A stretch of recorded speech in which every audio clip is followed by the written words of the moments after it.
Bismillahirrahmanirrahim. Assalamualaikum warahmatullahi wabarakatuh.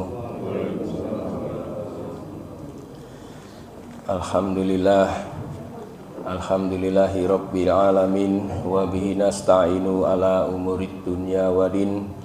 Wassalatu wassalamu ala asrofil anbiya'i wal mursalin. La haula wala quwata illa billah, amma ba'du. Puja dan puji syukur kehadirat Allah Subhanahu wa ta'ala. Dengan rahmat dan karunia-Nya kita bisa berkumpul dalam majelis yang mulia ini, insya Allah penuh dengan keberkahan. Salawat dan salam semoga tercurah kepada junjungan kita Nabi Muhammad sallallahu alaihi wasallam. Jamaah Masjid Anas rahimakumullah, kembali kita dipertemukan karena Allah untuk menambah pengetahuan kita mengenai agama ini. Pada pagi hari ini kulsub mengenai al-maksiyah. Apa itu al-maksiyah? Itu dari kata Arab. Kalau kita namanya maksiat. Jadi nanti judulnya maksiat. Memang bahasa aslinya al-maksiyah. Kalau kita sering menyebut al-maksiyah mungkin kagok ya. Tapi kalau maksiat itu gampang diucapkan.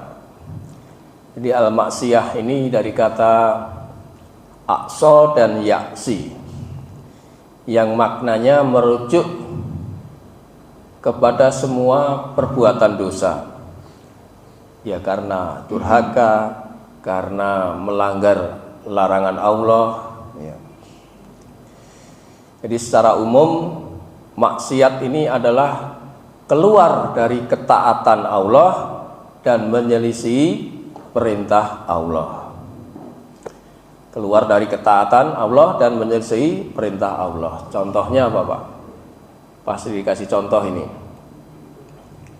Kalau kita lihat An-Nur ayat 30, itu di ayat tersebut dilarang disuruh untuk menjaga pandangan mata. Tetapi kenyataannya malah jelalatannya Pak ya. Betul ya Bu ya?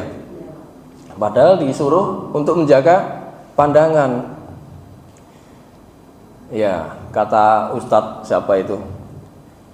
Kalau dilihat dosa, nggak dilihat sayang katanya.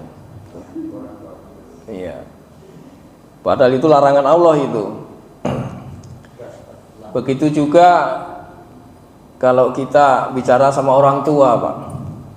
Wala taqulahuma uff. Al-Isra itu, Pak. Dan janganlah kamu berkata kepada kedua orang tuamu perkataan ya. Tapi kebanyakan malah ada yang membentak, memarahi itu. Naudzubillahi min dzalik. Nah, itu semua dalam kategori maksiat karena melanggar perintah dan larangan Allah. Jadi menyelisih perintah. Nah, maksiat ini adalah perkara yang kalau ditinggalkan malah mendapat pahala Pak. Kita tahu ada kemaksiatan, kita tinggalkan, kita dapat pahala. Kalau dilakukan jelas dosa. Jadi maksiat itu jelas. Yang hak, yang batil. Sebagaimana yang halal itu jelas, yang haram itu juga jelas. Innal halalan bayyinun wa innal harama bayyinun. Sesungguhnya yang halal itu jelas, yang haram itu jelas. Wa bainahuma mustabihat. Dan di antara keduanya ada yang subhat, ada yang samar itu Pak. Dan ini tidak banyak diketahui oleh manusia. La ya'lamuhunna katsirum minan nas.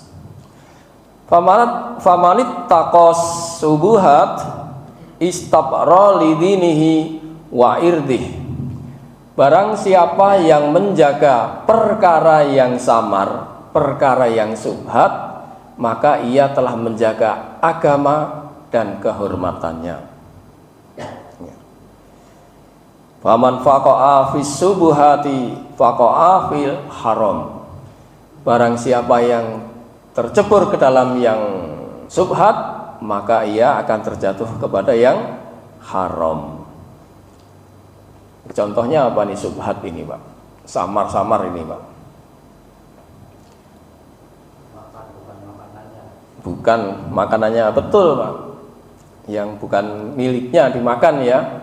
Ragu-ragu gitu, Pak. Ini punya siapa ini? Jangan-jangan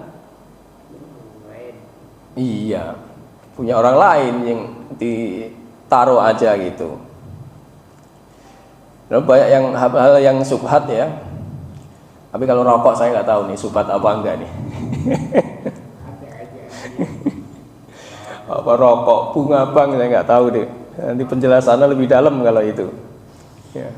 Contoh yang jelas ketika Nabi SAW pulang ke rumah, seperti makanan tadi, Pak. Jadi kata Nabi, aku menemukan kurma di tanah rumahku.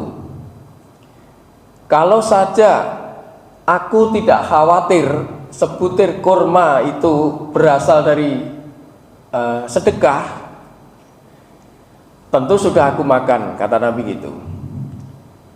Jadi ini ada barang kurma di dalam rumahnya. Rasulullah khawatir kalau kurma itu ternyata sedekah, karena Nabi itu tidak menerima sedekah. Tapi kalau hadiah dia terima, beliau terima itu. Nah, ini diuratkan oleh Bukhari dan Muslim. Jadi hal yang syubhat itu mesti dijaga, sebab kalau tidak bisa masuk kategori maksiat. Itu ya, Pak ya. Nah, kata maksiat di dalam Al-Quran itu ada beberapa sinonimnya, Pak, yang maknanya selaras dengan maksiat. Ini untuk menambah pengetahuan kita, Pak. Ada beberapa, di antaranya ada fa'aso, asya, yaksun, yaksi. Jadi nanti kalau baca Al-Quran ketemu kata-kata seperti itu, pasti ini mengenai kedurhakaan, mengenai maksiat. Nah, kita ambil contoh, Pak, sekarang, Pak. Ayat surat 73 ayat 16. 73 itu apa ya? Muzammil ya. Fa'aso, nah ini diawali dengan fa'aso. Tadi kan fa'aso. Fa'aso fir'aunur rasulah fa'akhadnahu ahdaw wabila. Namun Fir'aun mendurhakai Rasul itu. Fa'aso itu durhaka. Maka kami siksa dia dengan siksaan yang berat. Ya. Fa'akhadnahu ahdaw wabila. Itu contoh yang pertama, akso tadi, Pak. Kemudian yaksi. Di bawahnya surat 72 ayat 23. Illa balagham minallahi wa risalatihi wa may ya'sillaha wa rasulahu fa innalahu nar jahannam khalidina fiha abada. Aku hanya menyampaikan peringatan dari Allah dan risalahnya.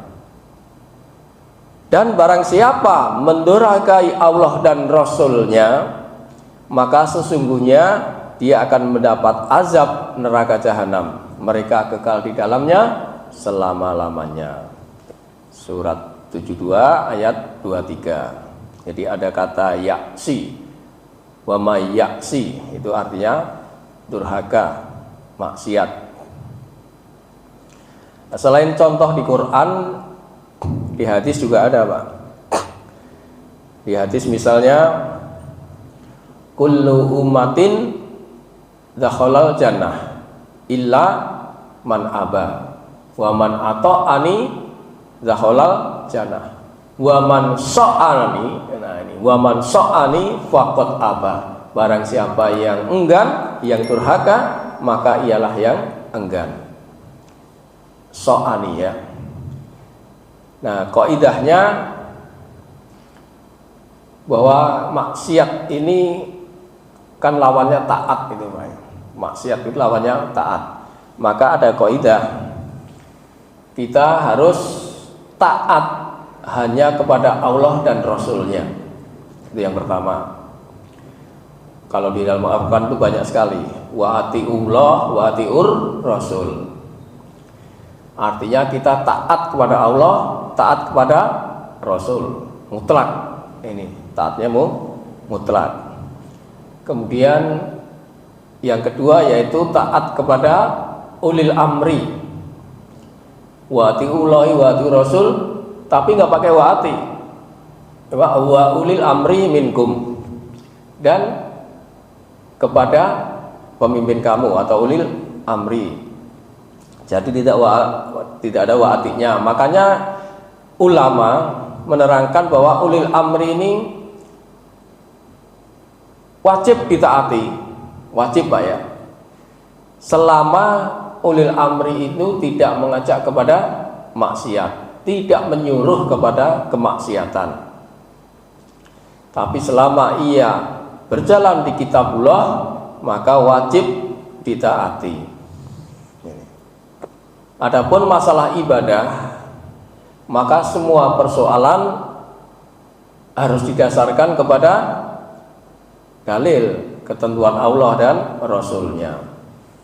Jadi keataatan kepada ulil amri ini atau pemimpin ini sifatnya kondisional, tidak mutlak. Karena betapapun hebatnya ulil amri, pasti ada salahnya ya. Maka kaidahnya jangan taat kepada pemimpin yang tidak taat kepada Allah dan Rasulnya. Kaidahnya begitu, Pak. Jadi kalau ada pemimpin yang tidak taat dan tidak taat kepada Allah dan Rasulnya, maka jangan ditaati. Itu kepada pemimpin. Walaupun pemimpin itu seorang yang budak ataupun cacat, itu wajib tetap kita taatin selama ia memegang kitabullah. Kita bacakan hadisnya. Dari Ummul Husain Al-Ahmasiyah, dia berkata, aku mendengar Rasulullah SAW berkhutbah saat haji wada. Beliau bersabda, ya ayuhan nas, wahai sekalian manusia, hendaklah kalian bertakwa kepada Allah.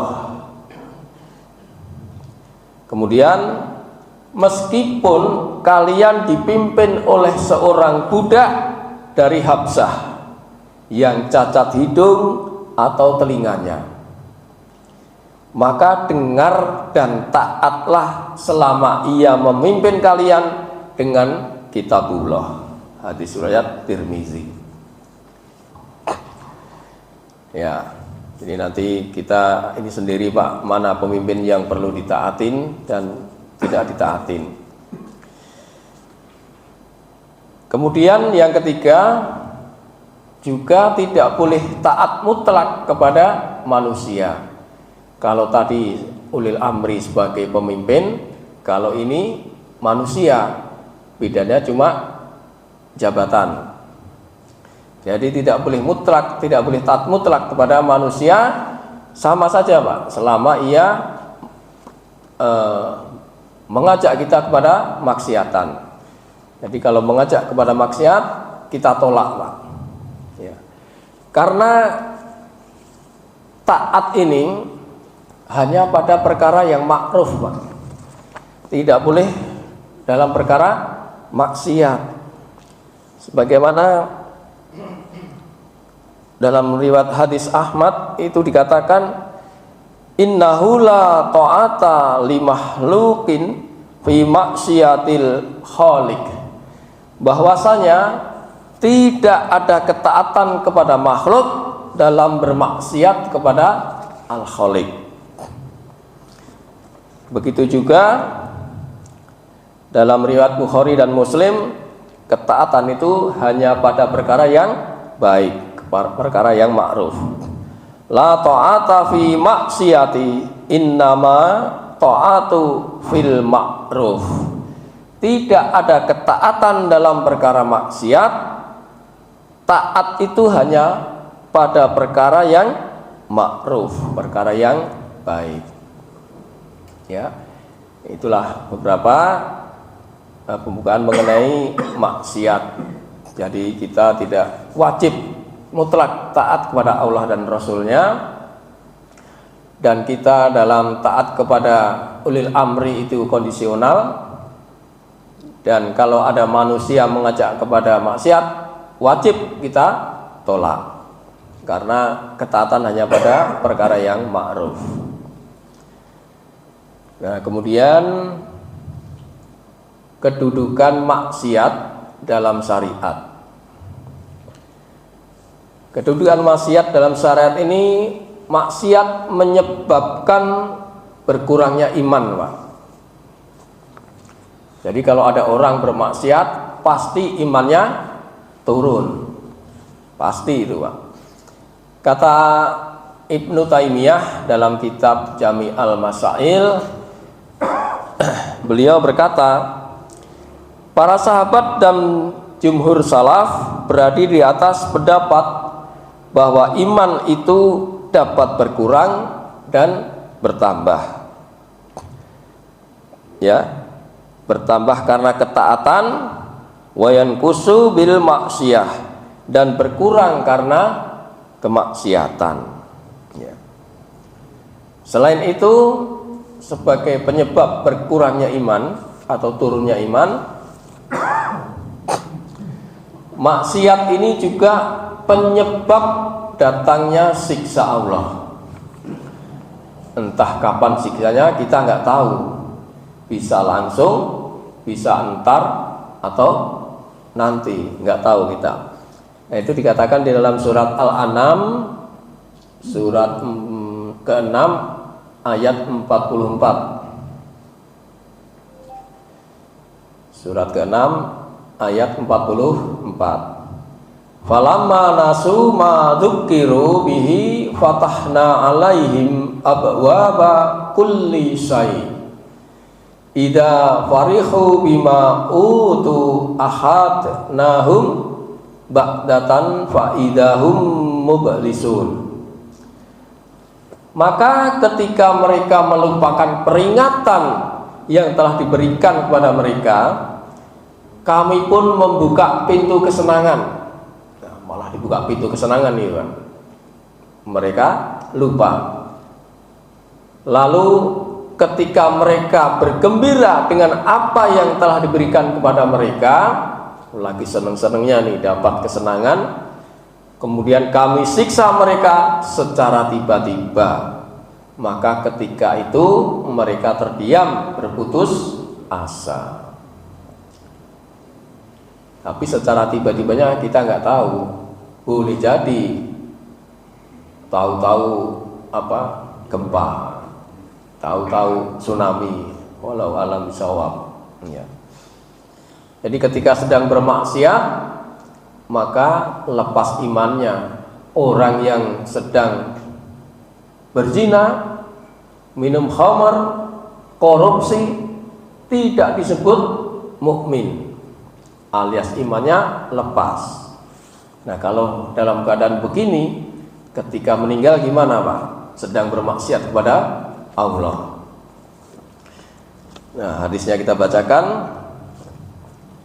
Dari Abu Hurairah, dia berkata, Rasulullah SAW bersabda, la yasni zani khina yasni wa huwa mu'minun wa la yasrabu khamra saribuha khina yasrobuha wa huwa mu'minun wala yasrikus sarik khina yasriku wa huwa mu'min. Seorang mukmin tidak disebut mukmin saat ia berzina. Berzina itu tidak berzina seperti pulpen dicelupkan ke tinta, tapi zina itu sangat kompleks, baik zina mata maupun zina pikiran, Pak. Victor, Pak. Kemudian seorang mukmin tidak disebut mukmin saat dia minum khamr. Seorang mukmin tidak disebut mukmin saat dia mencuri. Hadis riwayat Nasa'i. Jadi ketika berbuat maksiat seperti yang disebutkan tadi, itu imannya lepas, tidak disebut orang mukmin. Nah, di dunia ini kalau ada seorang yang ketika ada di wilayah ini ada kemaksiatan, lalu ada seorang yang memang mempunyai keberanian, kewenangan untuk memberantasnya, tapi ia tidak lakukan, ya, ini maka Allah akan menimpakan siksa kepadanya sebelum kematian. Nah, ini yang punya apa nih, Pak? Yang punya kemampuan tentu ya, Pak ya. Kalau nggak punya kemampuan, ya paling tidak kita mengingkari kemaksiatan itu. Dari Ubaidillah bin Jarir dari ayahnya, dia berkata, aku mendengar Rasulullah SAW bersabda, tidaklah suatu kaum yang tengah mereka dilakukan berbagai kemaksiatan, sementara mereka mampu mengubahnya. Jadi intinya dia mampu, berani, punya kewenangan, tetapi mereka tidak mau mengubahnya. Males, Pak, cuek gitu aja.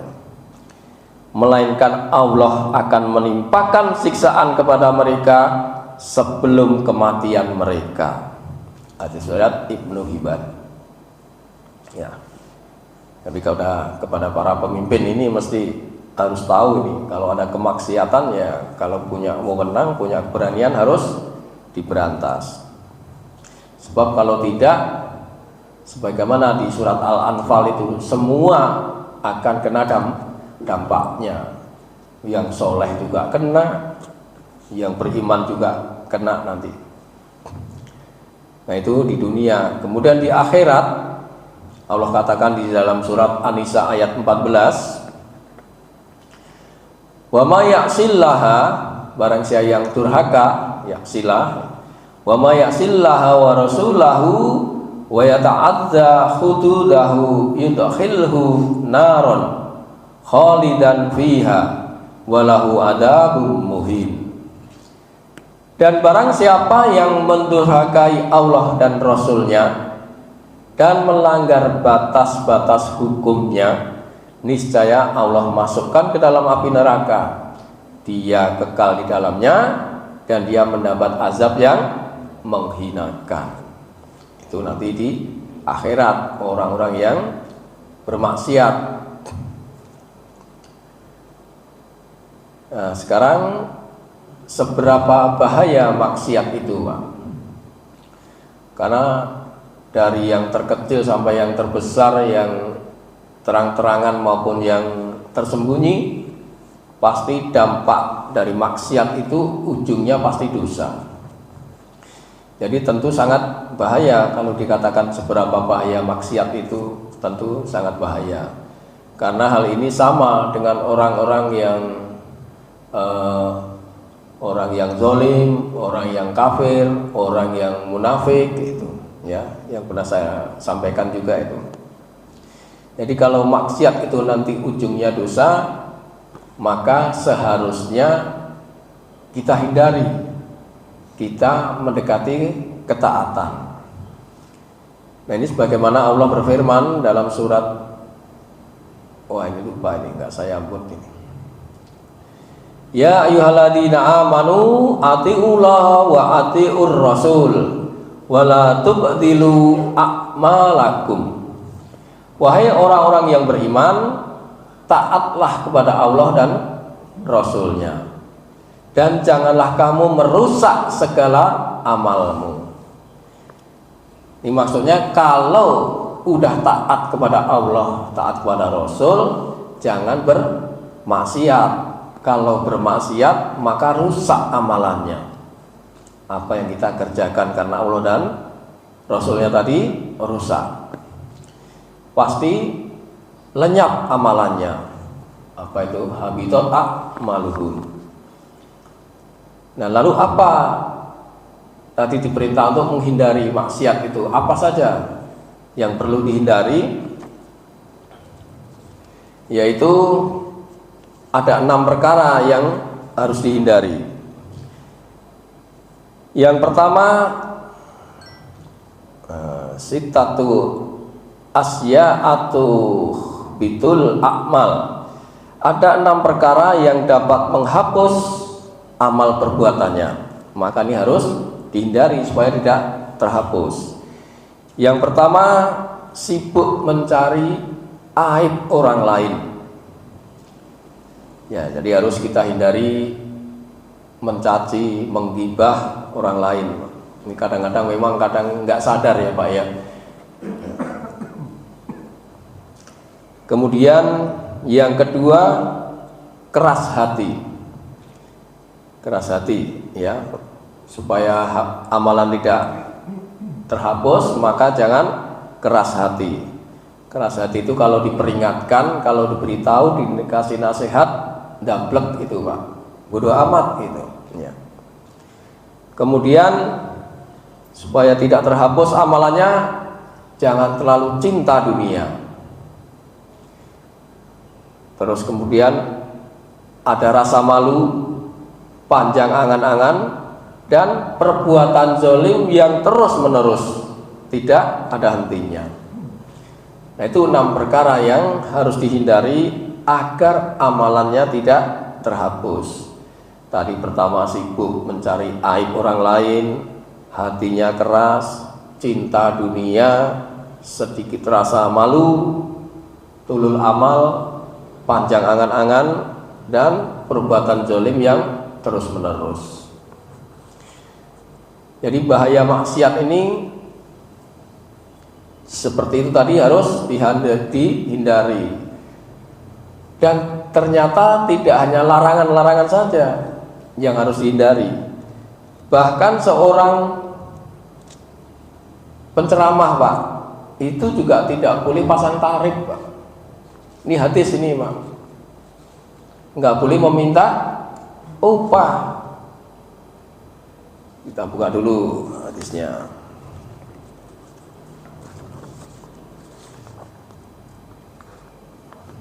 Ya makanya ini kadang-kadang kan samar ya Pak ya. Makanya samar tadi itu bahayanya tercebur ke dalam hal yang haram. Ternyata ada hadis yang melarang seorang dai, seorang penceramah minta upah. Dari Abdurrahman bin Sibali bahwasanya Nabi SAW bersabda, bacalah Al-Quran, janganlah berlebihan dalam membacanya,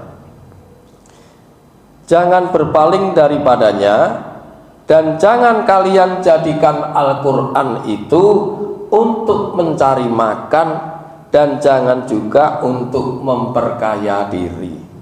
Hadis riwayat Imam Ahmad ya. Jadi motifnya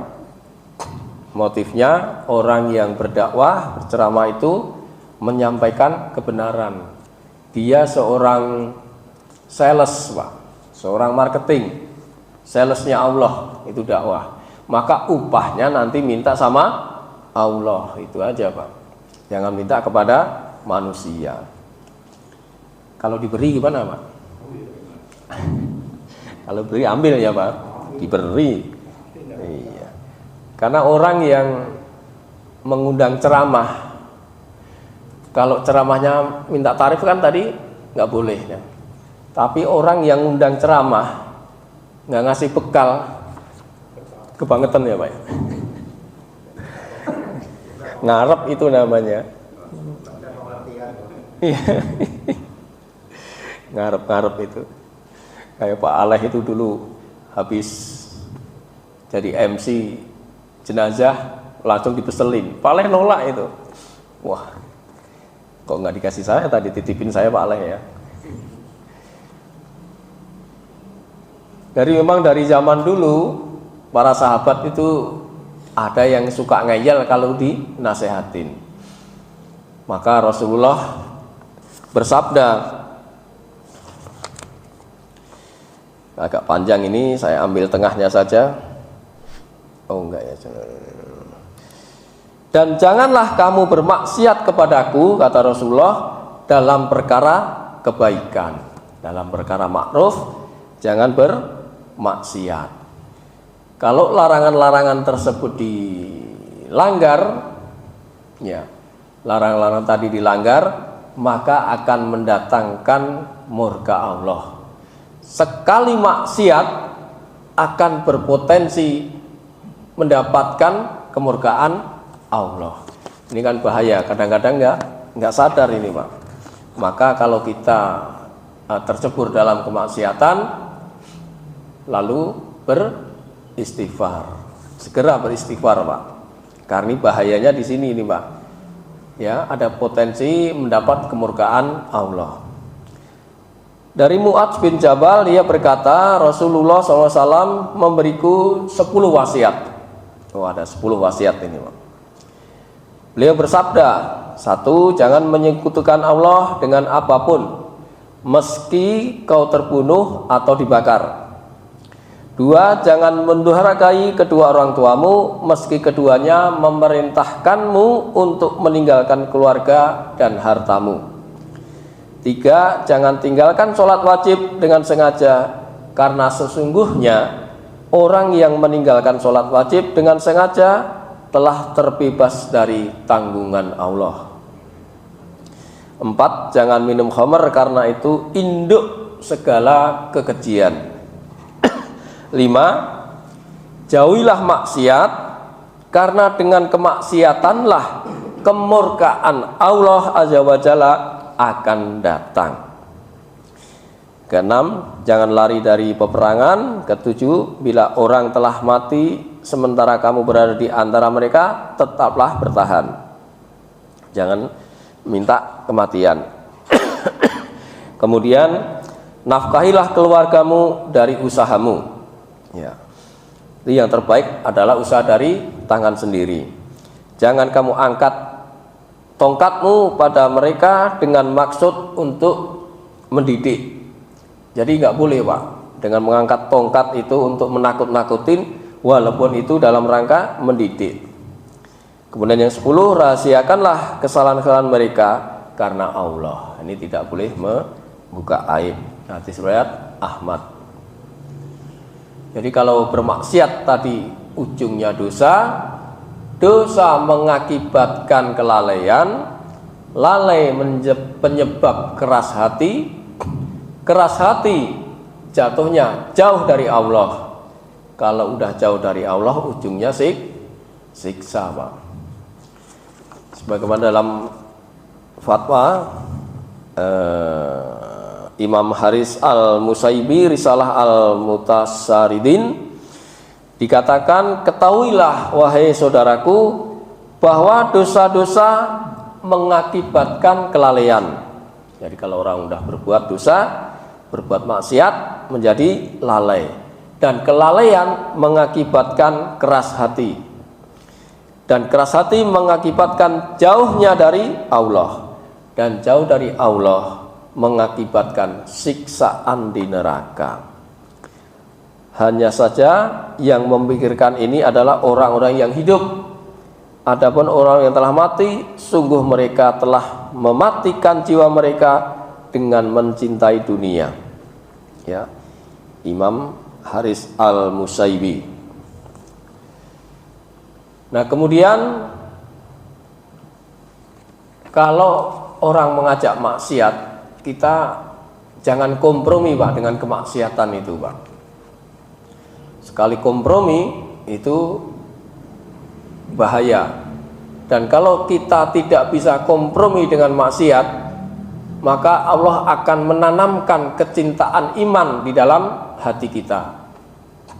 Jadi kalau kita menolak kompromi maksiat, Allah tanamkan di dalam hati kita itu iman dan sekaligus keindahan di dalam hati. Benci dengan kekafiran, benci dengan kefasikan. Nah, ini Allah katakan di dalam surat Al-Hujurat ayat 7. Surat ke-49. Wa'lamu anna fikum Rasulullah la yuti'ukum fi katsirin minal amri la'anittum walakinna Allah habbaba ilaikum imana wa zayyanahu fi qulubikum wa karraha ilaikumul kufra wal fusuqa wal isyana ulaika humur rasyidun. Dan ketahuilah bahwa di tengah-tengah kamu ada Rasulullah. Kalau dia menuruti kemauan kamu dalam hal yang banyak, pasti kamu akan mendapatkan kesusahan. Jadi jangan nyuruh-nyuruh Rasulullah untuk berbuat begini, berbuat begitu. Pasti nanti akan mendapatkan kesusahan. Tetapi Allah menjadikan kamu cinta keimanan. Jadi kalau udah menjauhi itu tadi, Allah tanamkan dalam diri kita cinta kepada keimanan dan menjadikan iman itu indah dalam hatimu. Udah cinta, indah lagi. Serta menjadikan kamu benci kepada kekafiran, benci kepada kefasikan dan kedurhakaan. Mereka itulah orang-orang yang mengikuti jalan yang lurus, ya. Yaitu harus konsisten, Pak. Untuk menghindari kemaksiatan ini harus konsisten. Terakhir, pelaku maksiat akan dikasih dua hal, yaitu tiga hal, Pak. Yaitu disifati sesat. Jadi pelaku maksiat itu disifati sesat, kemudian bisa berubah menjadi binatang. Yang ketiga, celaka jika ia mengetahui maksiat itu tapi menjalankan terus-menerus. Kita buka dulu dalilnya. Yang sesat tadi, hadis nomor 7. Dari Adi bin Hatim, dia berkata, telah bersabda Rasulullah SAW, barang siapa yang taat kepada Allah dan Rasulnya, maka dia telah mendapat petunjuk. Dan barang siapa yang bermaksiat kepada Allah dan Rasulnya, maka dia telah tersesat. Hadis riwayat Muslim. Jelas ya, Pak ya? Dalam surat Al-Ahzab 36 itu dikatakan, wa may ya'sillaha wa rasulahu faqad dalala mubina. Barang siapa yang durhaka kepada Rasul, maka ia telah sesat dengan sesat yang nyata. Dalalam mubina. Kemudian yang kedua yaitu tadi apa ya? Nah, ini berubah menjadi binatang nih, Pak. Ini fatwa Syekh Mustafa As-Sabai, kitab Al-Hakaza Alamantanil Hayat. Apabila dirimu tergerak melakukan maksiat, maka ingatlah Allah. Jadi kalau kita tergerak untuk melakukan maksiat, maka ingat Allah. Apabila dengan mengingat Allah, rasa ingin bermaksiat itu belum hilang, maka ingatlah akhlak seorang yang mulia, yaitu Nabi dan para sahabat. Apabila dengan mengingat akhlak seseorang, rasa ingin maksiat itu belum juga hilang, ingatlah jika orang-orang mengetahuinya, maka aibnya pasti akan terungkap. Sudah enggak bisa ingat Allah, enggak bisa ingat Rasul dan para sahabat, akhlak-akhlak yang mulia, terus kemudian masih juga enggak bisa, maka ingatlah jika orang-orang nanti tahu bahwa orang itu berbuat maksiat, maka aibnya pasti akan terungkap.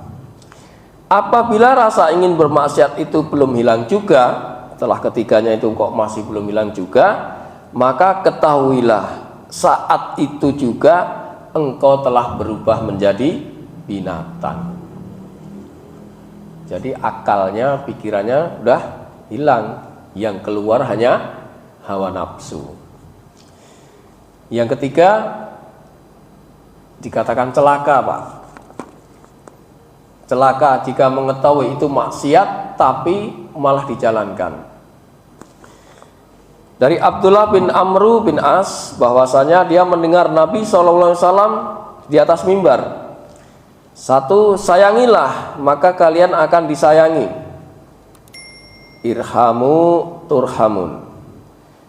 Kemudian, dan ampunilah kesalahan manusia, maka Allah akan mengampuni kesalahan kalian. Saling memaafkan. Ketiga, celakalah orang-orang yang bodoh tapi banyak bicara. Ini maksudnya bicara tanpa ilmu. Keempat, celakalah orang-orang yang terus-menerus berbuat maksiat padahal mereka mengetahuinya. Hadis riwayat Ahmad. Udah tahu ini maksiat tapi dilanggar, dikerjakan, maka ini akan celaka. Ya. Jadi itulah apa nanti pelaku maksiat dikasih 3 perkara. Jadi kesimpulannya bahwa jangan bermaksiat dalam bentuk apapun.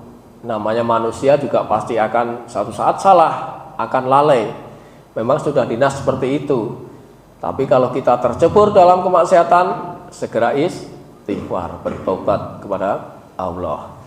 Jadi maksiat baik yang kecil maupun yang besar, yang terang-terangan maupun yang sembunyi, apalagi yang subhat tadi, Pak, itu juga harus diperhatikan.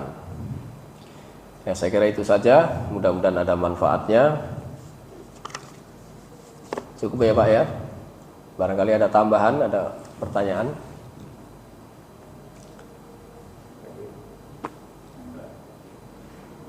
Baik, kalau sudah kita akhiri dengan membaca kafaratul majelis. Subhanakallahumma wa bihamdika asyhadu alla ilaha illa anta astaghfiruka wa atubu ilaik. Billahi taufiq wal hidayah. Wassalamualaikum warahmatullahi wabarakatuh.